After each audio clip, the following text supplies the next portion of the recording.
దోస వ్యాపారి ధర్మయ్య కథ. రామాపురంలో ధర్మయ్య అనే వ్యక్తి ఉండేవాడు.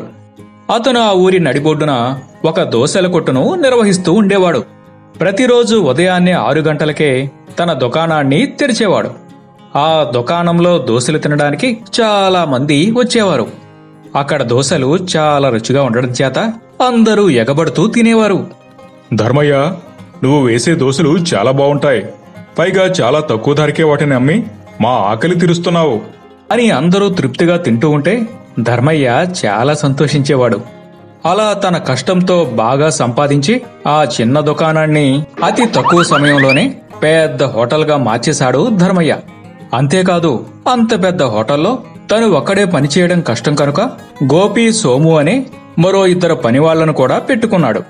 ఇక ఆనాటి నుండి ధర్మయ్య యజమాని కావడంతో గల్లాపెట్టి దగ్గర కూర్చుని టిఫిన్ తిన్న వాళ్ల దగ్గర డబ్బులు తీసుకునేవాడు. అతని దగ్గర పనిలో చేరిన 2 మిగతా పనులు చూసుకునేవారు. పని చేస్తున్న సోము దృష్టి ఎప్పుడు ధర్మయ్య దగ్గర ఉన్న డబ్బులు పెట్టి మీదే ఉండేది. ఒకరోజు పని చేస్తూ తన యజమానిని చూసి, మనమేమో ఇలా కష్టపడుతూ ఉంటే అతనేమో దర్జాగా కూర్చుని డబ్బు సంపాదించుకుంటున్నాడు అంటూ తనలో ఉన్న అసూయను బయట పెట్టేశాడు సోము. మన కష్టానికి నెలకు జీతం ఇస్తున్నారు కదా అన్నాడు బుద్ధిగా గోపి. ఇస్తున్నాడు, కానీ ఎంతకాలం ఇలా జీతానికి చేయాలి? అందుకే మనం కూడా ఇలా ఒక టిఫిన్ కొట్టు పెట్టుకుందాం అంటూ తన ఆలోచన చెప్పాడు సోము. అమ్మో, నా వల్ల కాదు అని తన అభిప్రాయాన్ని ఖచ్చితంగా చెప్పేశాడు గోపి. కాని సోము మాత్రం అలా ఆలోచిస్తూనే కొన్ని రోజులకి ధర్మయ్య దుకాణానికి దగ్గరలోనే సొంతంగా ఒక టిఫిన్ కొట్టు ప్రారంభించేశాడు. ధర్మయ్య కొట్టులో దోశ 10 రూపాయలైతే సోము మాత్రం 8 రూపాయలకే అమ్మేవాడు. అలా తక్కువ ధరకు అమ్మడం వలన ఆ ఊరి వాళ్లంతా సోము దుకాణంలో తినడం మొదలుపెట్టారు. కాని సోముకు పోను డబ్బును చూసుకుని బాగా గర్వంతో పాటు పొగరు కూడా పెరిగింది. టిఫిన్ కోసం వచ్చిన వాళ్లను చాలాసేపు వేచి ఉండేలా చేసేవాడు. ఏదో ఒక విషయం మీద అందరితో గొడవ పెట్టుకుంటూ ఉండేవాడు. తర్వాత అతనికి పొగరుతో పాటు బద్ధకం కూడా వచ్చింది. ఒకరోజు సోము 8 గంటలైనా కూడా దుకాణాన్ని తెరవలేదు. అక్కడికి వచ్చిన వాళ్లంతా ఆ దుకాణం తెరవకపోవడంతో పక్కనే ఉన్న ధర్మయ్య దుకాణానికి వెళ్లారు. చాలా రోజుల తర్వాత వచ్చిన కస్టమర్లను చూసి ధర్మయ్యకు ఒక ఆలోచన వచ్చింది. తాను కూడా దోశ ఖరీదును 8 రూపాయలకు తగ్గించేశాడు. దాంతో 2 దుకాణాల్లో రేటు ఒకటే కావడం, అదీకాక ధర్మయ్య దుకాణంలో దోశలు చాలా రుచిగా కూడా ఉండడంతో ఆ ఊరి వాళ్లంతా ఆ నాటి నుండి మళ్లీ ధర్మయ్య టిఫిన్ కొట్టుకు వెళ్లడం ప్రారంభించారు. అలా సోము వ్యాపారం దెబ్బతిని ధర్మయ్య దోశ వ్యాపారం మునిపటిలా సాగుతూ నమ్మకంగా పనిచేసిన గోపి జీతం రెట్టింపైంది. ఈ కథలో నీతి ఏమిటంటే, జీవితంలో ఎదగాలంటే గర్వం, పొగరు, అసూయ అనేవి అస్సలు ఉండకూడదు. మాయా రంగురాయి. మహేంద్రపురంలో గోపయ్య అనే కట్టెలు కొట్టేవాడు ఉండేవాడు. అతను రోజు ఆ ఊరికి సమీపాన ఉన్న అడవికి వెళ్లి కట్టెలు కొట్టి తిరిగి సాయంత్రానికి వాటిని మూటగా కట్టుకుని ఇంటికి చేరుకునేవాడు. గోపయ్య భార్య ఆ కట్టెలను ఊరిలోని వారికి అమ్మి కొంత సొమ్మును సంపాదించేది. ఆ డబ్బుతో వారి కుటుంబం ఏ ఇబ్బంది లేకుండా గడిచిపోయేది. ఆ రోజు జోరుగా వాన కురుస్తున్నా కట్టెలు కొట్టడానికి బయలుదేరి వెళ్లాడు గోపయ్య. అలా తడుస్తూ కట్టెలు కొడుతున్న గోపయ్యకు అక్కడ పొదల చాటున ఒక అద్భుతమైన రంగురాయి తలతలలాడుతూ కనిపించింది. వెళ్లి ఆ రాయిని చేతుల్లోకి తీసుకున్నాడు. వర్షానికి అతడి శరీరం అంతా వణుకుతోంది. ఆ రాయిని ఆసక్తిగా పరిశీలిస్తూనే, ఇదేంటో అర్థం కావడం లేదు, ముందు ఈ వర్షం ఆగిపోతే బావుండును అని చిన్నగా అనుకున్నాడు. వెంటనే వర్షం ఆగిపోయింది. అనుకున్నది జరగడంతో గోపయ్యకి ఆశ్చర్యమేసింది. ఈసారి ఆ రాయిని నేల మీద పెట్టి, వర్షం మళ్లీ పడాలి అని అన్నాడు. కాని ఈసారి వాన పడలేదు. మెరుస్తున్న రంగురాయిని చేతుల్లోకి తీసుకుని, మళ్లీ ఒకసారి వర్షం పడితే చూడాలని ఉంది అనుకున్నాడు. అంతే, వెంటనే ఉరుముల మెరుపులతో వర్షం పడడం మొదలైంది. అప్పుడు అర్థమైంది గోపయ్యకు, తనకు దొరికింది మామూలు రాయి కాదు, మాయా రంగురాయి అని. గోపయ్య ఎగిరి గంతులు వేశాడు.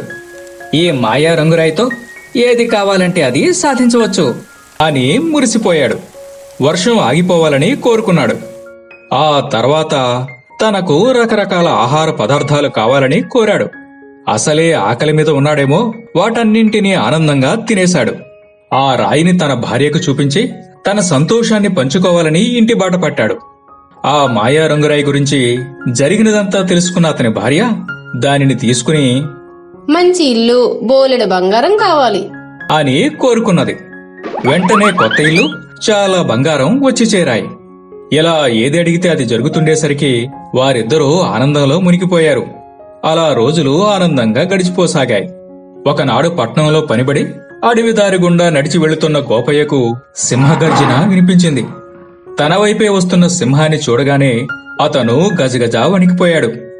ఆ భయంలో ఏమి అనాలో తెలియక, ఇప్పటికిప్పుడు నేను రాయిని అయిపోతే సింహం బారి నుంచి తప్పించుకోవచ్చు అనుకున్నాడు. అలా అనుకున్న మరుక్షణంలోనే బండరాయిలా మారిపోయాడు. ఆ మాయా రంగురాయి అతడి పక్కనే పడిపోయి మెరుస్తోంది.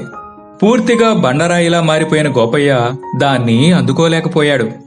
సాయంత్రం అయినా భర్త ఇంటికి రాకపోయేసరికి గోపయ్య భార్య అదే దారిలో వెతుక్కుంటూ బయలుదేరింది.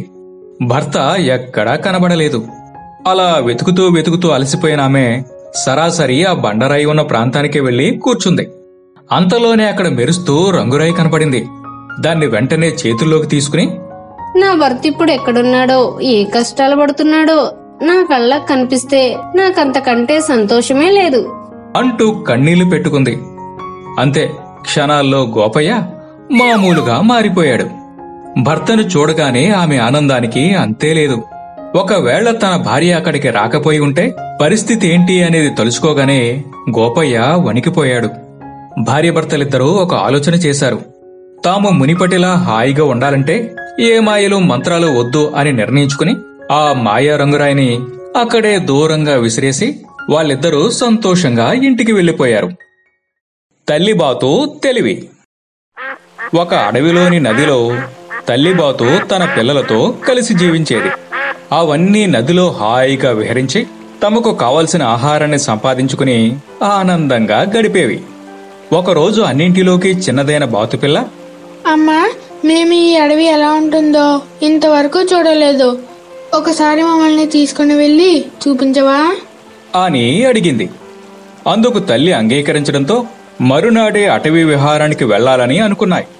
అనుకున్నట్టుగానే మరుసటి రోజు ఉదయాన్నే తల్లిబాతు తన పిల్లలని తీసుకుని నదిలోంచి బయటకు వచ్చి అడవిలో నడక కొనసాగించింది.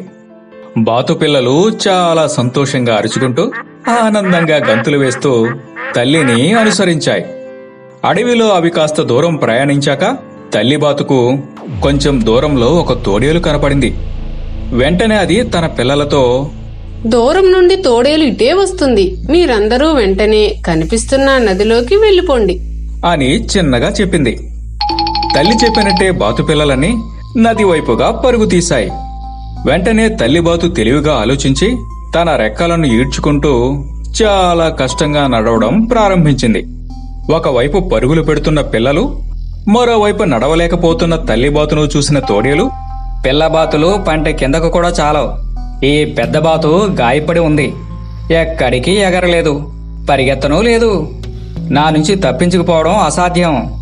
దీనిని తిని నా ఆకలి తీర్చుకుంటాను అనుకుని నవ్వుకుంటూ తల్లిబాతు వైపుగా రాసాగింది. ఇదే సమయంలో పిల్లబాతులన్నీ దాదాపుగా నదిలోకి వెళ్లిపోయాయి. అది గమనించిన తల్లిబాతు తోడేలు సమీపంలోకి వచ్చేస్తుండడంతో వెంటనే తన పొడవాటి రెక్కలను సరిచేసుకుని ఒక్క ఉదుటనెగిరి నది మధ్యలోకి వెళ్లి కూర్చుంది. తల్లిని చూసి పిల్లబాతులన్నీ సంతోషంతో గంతులు వేశాయి. క్షణకాలంలో జరిగిన సంఘటనను చూసి తోడేలు ఆశ్చర్యపోయింది. చేతిలోకి చిక్కింది అనుకున్న బాతు కాస్త పిల్లలతో సహా చేజారిపోయిందే అనుకుని తనను తాను తిట్టుకుంటూ బాధగా అక్కడి నుండి వెళ్లిపోయింది. ముగ్గురు మిత్రులు. ఒక అడవిలో పెద్ద మర్రి చెట్టు ఉండేది. ఆ చెట్టు కొమ్మల్లో గూడు కట్టుకుని కాకి ఒకటి నివసిస్తూ ఉండేది. అదే చెట్టుపై ఒక కోతి, చెట్టు తొర్రలో ఒక కుందేలు నివసించేవి. మూడూ ఒకే చోట ఉండడం, దాదాపుగా సమాన వయసు అవడంతో వాటి మధ్య స్నేహం ఏర్పడింది. కష్టమైన సుఖమైన అవి మూడూ ఎప్పుడూ పంచుకునేవి. అలా కొన్నాళ్లు గడిచాక వాటి స్నేహం గురించి ఆ అడవి అంతటికీ తెలిసేటట్లు చేయడం ఎలాగా అని అవి చాలా తీవ్రంగా ఆలోచించాయి. కలిసి పనిచేస్తుంటే మనం 10 మంది కళ్ళలో పడతాం. అలా మన గురించి, మన స్నేహం గురించి అందరికీ తెలుస్తుంది అన్నది కాకి. అవును, నిజమే. కలిసి వంట చేసుకుందాం అన్నది కోతి. మరి ఎవరు ఏం పని చేయాలి? అడిగింది కుందేలు. ఎవరికి సులభంగా వచ్చిన పని వాళ్ళు చేద్దాం. కుందేలు మిత్రమా, నీవు పుల్లలేరుకురా, నేను గింజలు తెస్తాను. కోతి మిత్రుడు వంట చేస్తాడు అన్నది కాకి. మిగిలిన 2 సరేనన్నాయి. అలా వాటి వంట కార్యక్రమం మొదలైంది. అవి 3 పనులను పంచుకుని ఎంచక్కా వండుకుని హాయిగా కలిసి తినేవి. అడవిలోని జంతువులన్నీ వాటి గురించి చాలా గొప్పగా చెప్పుకోసాగాయి. అలా నెల రోజులు గడిచిందో లేదో ఒక నక్క చూపు వీటి మీద పడింది. వీటికి మంచి పేరు రావడం దానికి అస్సలు ఇష్టం లేదు. ఈ 3 మిత్రులను ఎలాగైనా విడగొట్టాలి అనుకుందది. 3 కొంచెం అమాయకంగా ఎవరుంటారు, పొగిడితే ఎవరు పొంగిపోతారు అని ఆలోచించింది. ఇంతకు ముందు తాను రొట్టె ముక్క కోసం కాకిని పొగడ్తల్లో ముంచెత్తిన సంగతి గుర్తొచ్చింది. వెంటనే కాకి దగ్గరికి వెళ్లి, కాకి మిత్రమా, ఎంతైనా నువ్వే. మీ 3లోనూ చాలా కష్టపడేదంటే నువ్వే. కుందేలు కోతి పని ఏమున్నది? కడుపులో చల్ల కదలకుండా సుఖంగా ఉంటారు అన్నది. అదేం లేదులే, 3 బాగానే పనిచేస్తాం. ఎవరికి వీలైనంత పని వాళ్ళం చేస్తాం. వెళ్ళి నీ పన్ను చూసుకో అన్నది కాకి. అయినా నక్క తన ప్రయత్నం వదల్లేదు. తరువాత విడివిడిగా కుందేలు కోతిలను కలిసి కూడా వాళ్లను పొగుడుతూ మిగిలిన 2 తక్కువ చేసి తిట్టింది. ఆ 2 దగ్గర కూడా దాని ఎత్తుగడ పనిచేయలేదు. నెమ్మదిగా చెట్టు దగ్గరకు చేరిన 3 నక్క పన్నాగం గురించి చర్చించుకున్నాయి. దానికి ఎలాగైనా బుద్ధి చెప్పాలని ఒక ఆలోచన చేశాయి. ఆ తరువాత తమను కలిసిన నక్క దగ్గర తమ పథకం అమలు చేశాయి. నక్కమామా, నువ్వు చాలా బలవంతుడు కదా. మా 3తో తాడాట ఆడతావా? ఆ ఆటలో గెలిస్తే నువ్వు చెప్పినట్టే వింటాం అన్నది కాకి. ఏది, మీరు 3 ఒకవైపు, నేను ఒకడినే ఒకవైపు పట్టుకుని లాగేదేనా? ఓ, ఆ ఆట నాకు బాగా వచ్చు, నేనే గెలుస్తాను ధీమాగా అన్నది నక్క. గెలిచిన వెంటనే నేను నీకు ఆహారం అయిపోతాను అన్నది కుందేలు. కుందేలు మాంసం తిని చాలా కాలం అయిందేమో నక్కకు నోరూరింది. మరింకెందుకు ఆలస్యం? నాకు బాగా ఆకలిగా ఉంది, వెంటనే ఆట మొదలెట్టండి. లొట్టలు వేసుకుంటూ తొందర చేసింది నక్క. వెంటనే ఆట మొదలైంది. తాడుని ఒకవైపు నక్క, మరోవైపు 3 స్నేహితులు పట్టుకుని లాగడం మొదలుపెట్టారు. చాలాసేపు ఆట కొనసాగింది. చివరకు అదను చూసి అవి 3 ఒకేసారి తాడుని వదిలేశాయి. ఇంకేముంది, నక్క దొర్లుకుంటూ వెళ్లి వెనుకే ఉన్న పెద్ద బావిలో పడిపోయింది. చూశారా, తన దుష్టబుద్ధితో 3 మిత్రులను విడదీయాలని చూసిన జిత్తులు మారి నక్కకు తగిన గుణపాఠమే జరిగింది. కొంప ముంచిన కప్ప తెలివి. అనగనగా ఒక అడవి. ఆ అడవిలో ఒక చెరువు. ఆ చెరువులో కప్ప ఒకటి జీవిస్తూ ఉండేది. అది చెరువంతా తిరుగుతూ బేకబేకమని అరుస్తూ అల్లరి చేసేది. ఆ చెరువుకి దగ్గరలోనే ఒక పెద్ద చెట్టు ఉంది. ఆ చెట్టు క్రింద ఉన్న కలుగులో ఎలుక నివసించేది. ఎలుక తన ఆహారం కోసం అడవంతా తిరిగేది. నీటిలో ఉండే కప్పకి నేల మీద ఉండే ఎలుకతో మంచి స్నేహం ఏర్పడింది. ప్రతిరోజు ఉదయాన్నే కప్ప చెరువులోంచి బయటకు వచ్చి చెట్టు క్రిందకు చేరి ఎలుక మిత్రుడిని కలిసేది. ఎలుక కూడా తన స్నేహితుడి రాక కోసం ఎదురు చూసేది. కలిసిమెలిసి అవి 2 బోలెడు కబుర్లు చెప్పుకునేవి. నీవు వచ్చి మాట్లాడుతుంటే నాకు సమయమే తెలియడం లేదు, చాలా సంతోషంగా ఉంది అని సంబరపడేది ఎలుక. అలా సాయంత్రం వరకు చాలా సరదాగా గడిపి తిరిగి వచ్చేసేది కప్ప. రాను రాను వాటి మధ్య చిన్న చిన్న గొడవలు ప్రారంభమయ్యాయి. వాటికి కారణం ఎలుకపై కప్పకు చిరుకోపం రావడమే. ప్రతిరోజు నేనే దాని దగ్గరకు వెళుతున్నాను, కాని నా దగ్గరకు ఎలుక ఒక్కసారి కూడా రావడం లేదు.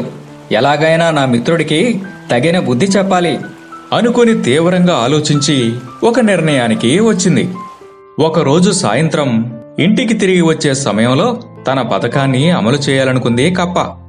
దానితో మాట్లాడి వచ్చేసే ముందు మిత్రుడు గమనించకుండా తన కాలికి ఎలుక తోకకి కలిపి తాడును కట్టేసింది. ఆ తర్వాత గెంతుతూ తను ఉంటున్న చెరువు వైపు వెళ్లసాగింది. అది గమనించిన ఎలుక తన తోకకు కట్టిన తాడును కొరికి తెంచబోయింది. కాని దానివల్లైతే కాలేదు. దాంతో తప్పనిసరి కప్ప వెనుకే వెళ్లాల్సి వచ్చింది. చెరువు దగ్గరకు చేరి నీళ్లలోకి కప్ప దిగగానే వెంటనే ఎలుక ఎగిరి దాని వీపు మీద కూర్చుంది. నీళ్లలో అలా కొద్ది దూరం వెళ్లగానే ఎలుక బరువును కప్ప మోయలేక మునిగిపోసాగింది. ఇదంతా దగ్గరలోనే ఉన్న కొండ మీద నిలబడి చూస్తున్న గద్ద ఒకటి పైనుంచి రువ్వుని ఎగురుకుంటూ వచ్చింది. ఎలుకను తన బలమైన కాళ్లతో పట్టి కొండ మీదకి తీసుకెళ్లిపోయింది. దాని తోకకు తన కాలిని కట్టుకున్న కప్ప కూడా ఎంత ప్రయత్నించినా కట్టును తెంపుకోలేకపోయింది. అది కూడా ఎలుకతో పాటే కొండ మీదకి చేరింది. కప్ప అనాలోచిత చర్య కారణంగా తనతో పాటే ఎలుక కూడా గద్దకు ఆహారమయ్యాయి. ఈ కథలో నీతి ఏమిటంటే, కొన్నిసార్లు మనం తీసుకునే నిర్ణయాలు మనతో పాటే మన మిత్రులకు హాని కలిగిస్తాయి. వింత వ్యాధి. ధర్మాపురంలో రామయ్య అనే రైతు ఉండేవాడు. అతనికి కొంత భూమి ఉంది. ఆ భూమిలో రకరకాల పండ్లను పండించేవాడు. అయితే వాటిని ఎలాంటి రసాయనాలు వాడకుండా సేంద్రియ పద్ధతిలో పండించేవాడు. ఆ పండగ వచ్చిన వాటిని ఊరంతా తిరుగుతూ అమ్మేవాడు. పండ్లమ్మా పండ్లు, రకరకాల పండ్లు, తాజా తాజా పండ్లు అంటూ ధర్మాపురంలో వీధి వీధి తిరుగుతూ అమ్మేవాడు. రామయ్యపై ఉన్న నమ్మకం, పైగా అవి ఆర్గానిక్ పండ్లు కావడంతో అంతా పోటీలు పడి మరీ కొనేసేవారు. చివరిలో కొందరికైతే దొరికేవి కూడా కాదు. పండ్లు అమ్మగా వచ్చిన ఆదాయంతో రామయ్య కుటుంబం సంతోషంగా గడిపేది. అలా కొంతకాలం హాయిగా గడిచిపోయింది. రామయ్యకు వయసు పైబడడంతో తన బాధ్యతను కొడుకు గోపికి అప్పగించాలనుకున్నాడు. చూడరా గోపి, నాకు వయసు సహకరించడం లేదు. నేను ఊరంతా తిరిగి పండ్లను అమ్మలేను. ఇక నుండి వాటిని పండించి అమ్మే పనులు నీవే చూసుకోవాలి అన్నాడు రామయ్య. సరే నాన్న, ఇక మీరు విశ్రాంతి తీసుకోండి. ఆ పనులన్నీ నేనే చూసుకుంటాను అని చాలా హుషారుగా చెప్పాడు గోపి. మరొక్క విషయం గుర్తుంచుకో, మనల్ని నమ్మిన వారిని ఎప్పుడూ మోసం చేయకూడదు. అలాగే నాన్నగారు, నేను మీలానే వ్యాపారంలో మంచి పేరు తెచ్చుకుంటాను. ఆనాటి నుండి పండ్లను పండించడం, ఊరంతా తిరుగుతూ అమ్మడం చేసేవాడు గోపి. పండ్లమ్మా పండ్లు, రకరకాల పండ్లు, తాజా తాజా పండ్లు. రామయ్య కొడుకు కావడం, పైగా ఆర్గానిక్ పండ్లు కావడంతో వ్యాపారం ఎప్పటిలానే సాగింది. అయితే కొంతకాలానికి గోపిలో దురాశ మొదలైంది. నేను పండించే పండ్లు ఈ ఊరిలో అందరికీ సరిపోవడం లేదు. అలాగే ఈ చుట్టుప్రక్కల ఉన్న గ్రామాలలో కూడా పండ్లను అమ్మి ఒకేసారి ఎక్కువ డబ్బు సంపాదించాలి. దీపం ఉండగానే ఇల్లు చక్కబెట్టుకోకపోతే ఎలా అని ఆలోచించి రకరకాల రసాయనాలు చల్లి ఎక్కువ మొత్తంలో పండ్లను పండించడం మొదలుపెట్టాడు. వాటినే సేంద్రియ పద్ధతిలో పండించిన పండ్లంటూ అందరికీ అమ్మసాగాడు. ఆ పండ్లను తిన్నవాళ్లంతా 2 రోజులకే అనారోగ్యానికి గురయ్యారు. గోపి చేసిన మోసం కారణంగా ఆ చుట్టుప్రక్కల వేగంగా వింత వ్యాధి సోకడం ప్రారంభమైంది. కాని తామెందుకు అనారోగ్యానికి గురయ్యామనేది వాళ్ళెవ్వరికీ అర్థం కాలేదు. చివరకు ఓ వైద్యుడి ద్వారా అసలు విషయం తెలుసుకున్న ఆ ఊరివారంతా గోపికి దేహశుద్ధి చేశారు. అప్పటి నుండి అతని దగ్గర ఎవ్వరూ పండ్లు కొనేవారు కాదు. గోపి అత్యాశ కారణంగా వ్యాపారం మూతపడి కుటుంబం ఇబ్బందుల పాలైంది. ఈ కథలో నీతి ఏమిటంటే, ఎదుటివారిని మోసం చేయాలని చూస్తే చివరికి నష్టపోయేది మనమే.